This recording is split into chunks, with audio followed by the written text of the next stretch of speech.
এবছর আমাদের অন্নপূর্ণা পুজো 30 বছরে পদার্পণ করলো। অন্নদান, অন্নক্রিয়া এই উৎসবের প্রাণ। আমরা জানি যে অন্ন চিন্তা চমৎকারা। যত চিন্তাই মানুষের থাকুক, যত প্রয়োজনই মানুষের থাকুক, সব প্রয়োজনের মূল হচ্ছে তার ক্ষুণ্ণিবৃত্তি। আমার সন্তান যেন থাকে দুধে ভাতে, আমি যেন নিশ্চিন্তে থাকতে পারি, দুবেলা দুমুঠো খেতে পাই, আমার সন্তান যেন নিশ্চিন্তে থাকতে পারে, দুবেলা দুমুঠো খেতে পায়। এটা মানুষের একেবারে প্রাথমিক চাহিদা। আর মা অন্নপূর্ণা সেই অন্ন দানের দেবী। তাই অন্নপূর্ণা কোনো উৎসব নয়, অন্নপূর্ণা আমাদের জীবন যাপন, অন্নপূর্ণা আমাদের জীবনচর্যা, আর অন্নপূর্ণা আমাদের সেই দেবী যাকে আমরা জ্ঞানে অজ্ঞানে, ইচ্ছায় অনিচ্ছায় সদা সর্বদা খুঁজে বেড়াই। আজ সেই মাকেই আমরা মন্দিরে আহ্বান করলাম। সারা বিশ্ববাসীর অন্ন কষ্ট মা যেন দূর করে দেয়, সকলকে নিশ্চিন্ত করে।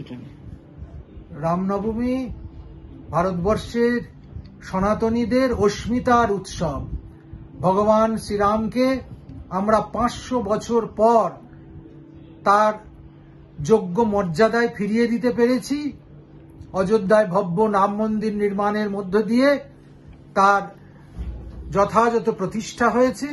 স্বভাবতই এবছরের রামনবমীর আবেগ অন্য বছরের থেকে অনেক অনেক আলাদা।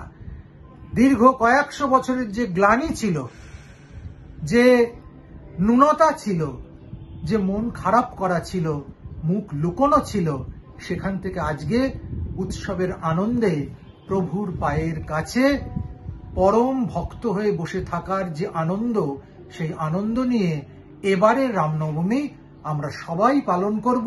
ব্রহ্মময়ী কালীবাড়িতে প্রায় 2000 ভক্ত মায়ের প্রসাদ পাবে মহারাজজির আনুকূল্যে, এবং অন্যান্য বাইরের প্রচুর ভক্তজনের সমাগম হয়েছিল। এছাড়াও সঙ্গীত অনুষ্ঠান বাইরে দেখেছেন আপনারা।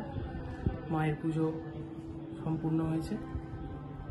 আগামীকাল রামনবমীর উৎসব, শ্রীরামচন্দ্রের জন্মতিথি, সেই উৎসবও পালন হবে ব্রহ্মময়ী কালীবাড়িতে। এছাড়াও বিভিন্ন জায়গায় মহারাজজি র্যালি রয়েছে, মহারাজজি সেখানে যোগদান করবেন। এছাড়াও ব্রহ্মময়ী কালীবাড়িতে প্রতি বছর যেভাবে রামনবমী উৎসব পালন হয় সেভাবেই পালন হবে।